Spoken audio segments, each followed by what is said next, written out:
Alright, I'm making this video tutorial. Hopefully it'll help someone else that's got a 2006 through 2012 Mitsubishi Eclipse Spider, and you've got a leaky ram. That's this big block right here. Right there, that big block.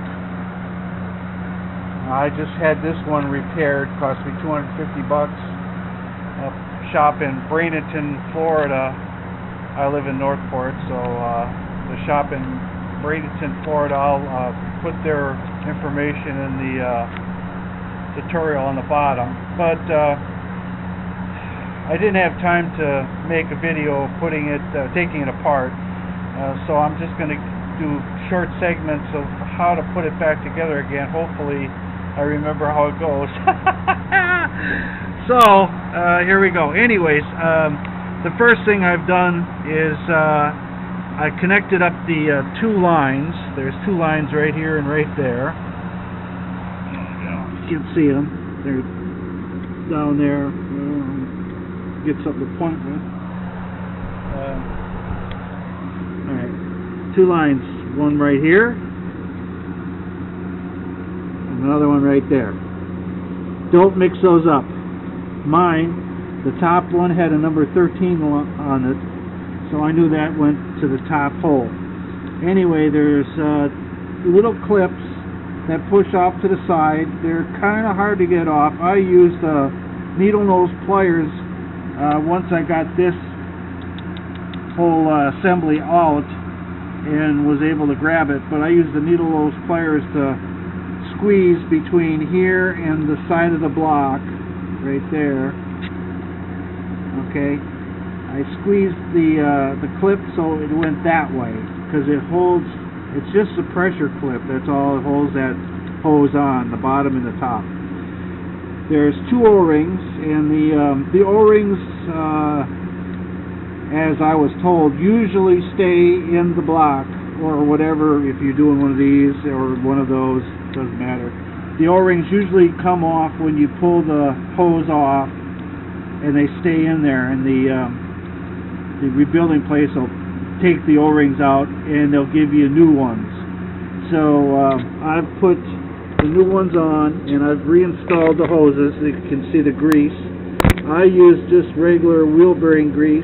They said you could use anything to keep the O-rings on there and lubricate them so they don't get messed up on the way in. If they don't push in kind of easy, don't force them. You're not getting them in straight. So get them in straight, and they do go in fairly easy, and then get the clips in. And once you've got those two hoses attached, then you can go about making your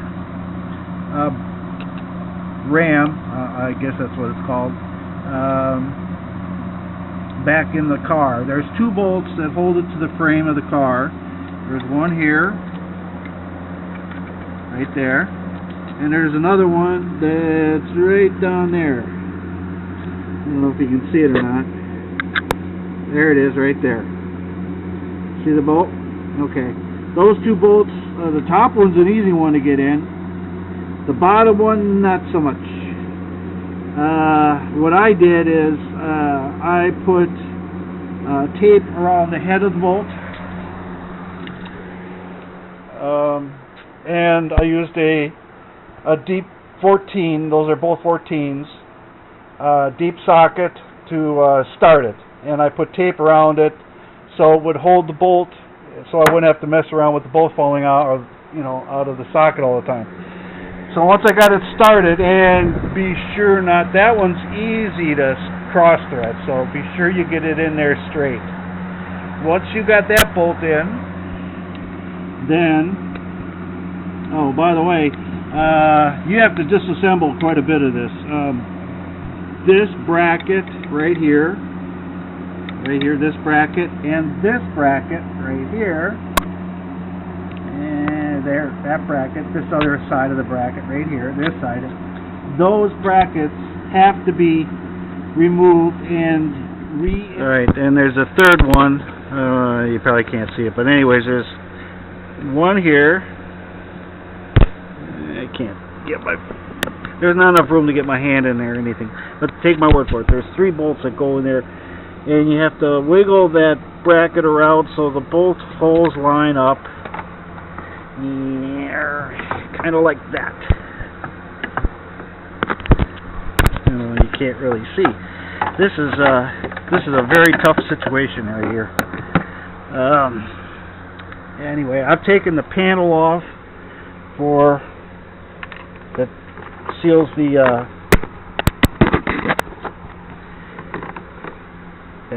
that one there, that panel. Just a regular plastic pry tool, pry that off. Then this panel here came off too. This is just a side panel that pops off too. It's very dark in here. Where did my light go? Yeah, that panel right there. Okay, that goes right here. All right, so get those 3 bolts in, and then once you get those 3 bolts in, then we're going to connect up this ram here to this pin. That hole goes to this pin right here, and then there's a C-clip on that. And once you get that hooked up there, then we'll go from there. You have to fill. The pump is behind the seat. There's a panel that I've taken off. I'll show you the panel later, but there's the pump. There's the reservoir. I've already taken the plug out of the reservoir. So that's ready to fill. Now that has a line on it, so you only fill it up so far. You don't want to overfill it. And to start out with, what you're going to do is like fill it just a little bit above the line because you've lost a lot of fluid. Start out just above the line, then cycle the system, and it's supposed to be self-bleeding. In other words, if you cycle the system with the top button and make it go up and down, it should get the air out of it. Oh, by the way, this valve here, right there, that has to be turned open and closed. Open is to release the pressure on the whole system so you can disconnect the lines without having the fluid squirt all over the place. And closed will allow you to build pressure in the system. So we'll get to that later when we fill up the system. But anyways, that's where we're at right now. I don't have enough hands to do this and hold the camera and a light and all that stuff at the same time. So periodically I'll just start the recording again and we'll go over some stuff. But we're going to go on to the next step, which is I'm going to finish tightening those 2 bolts right there, those 2 14s, and then once we get those tight, then we'll move inside the car and we'll do those 3 Torx 40s, and then we'll go do the rest of these Torx 40s, the longer ones, these long ones right here. Those are the ones that go in there. There's 3 of them. I've done 1 already. There's 2 more, and these short ones are the ones that go in the inside. So there we go. Okay, we're back and give you a little update. Those 3 screws, Torx bolts that I was telling you go back here. You can see, hopefully you can see them there. One's even still got the tape on it. Okay, I used Sabaski tape to tape it to the Torx bit. And there's 3 bolts. Now I've got those in. Now I can button all this up when I get everything hooked up again. Next I'm going to, let's see, oh, there's a bracket right here. This bracket right here. That bracket goes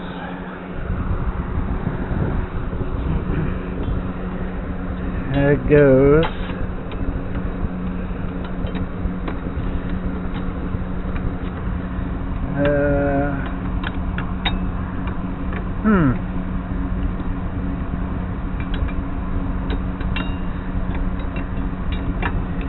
I have to see if I can figure out how to get that back in. I think I screwed up. But we'll see.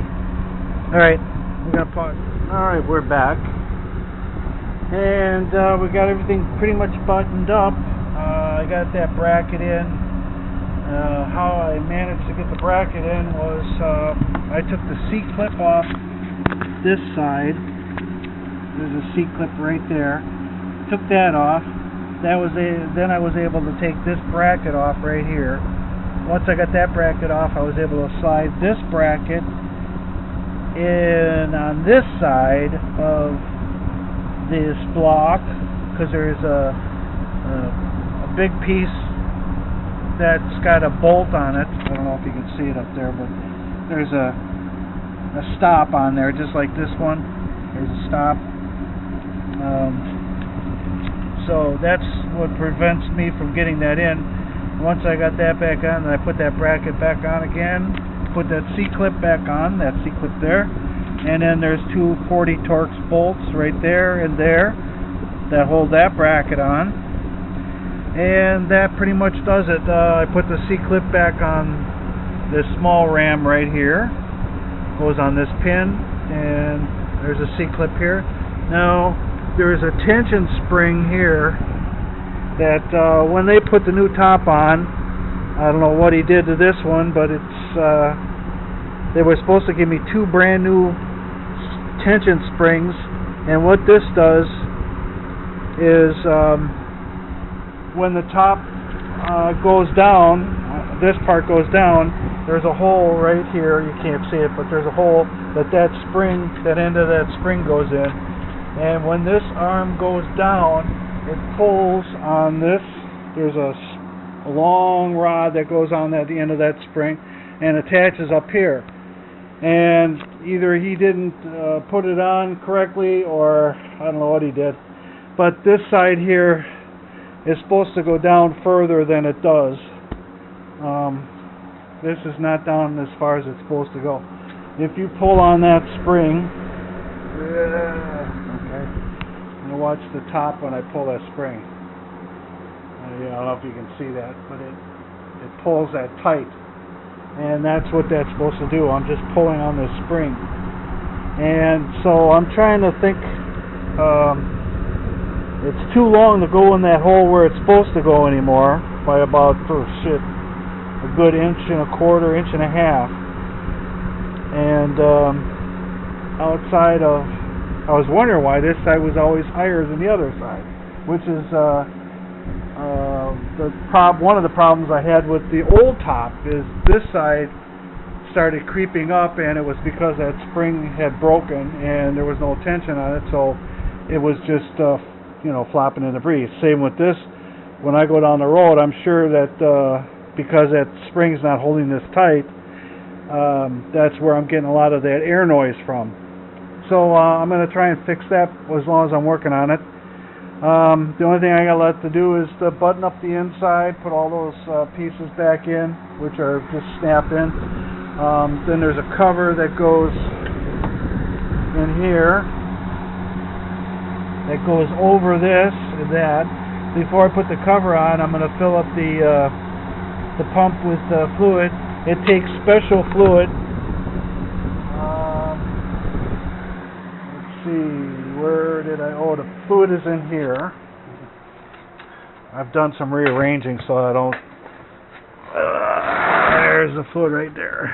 Okay, it takes special fluid, this Punzo pin, whatever it is.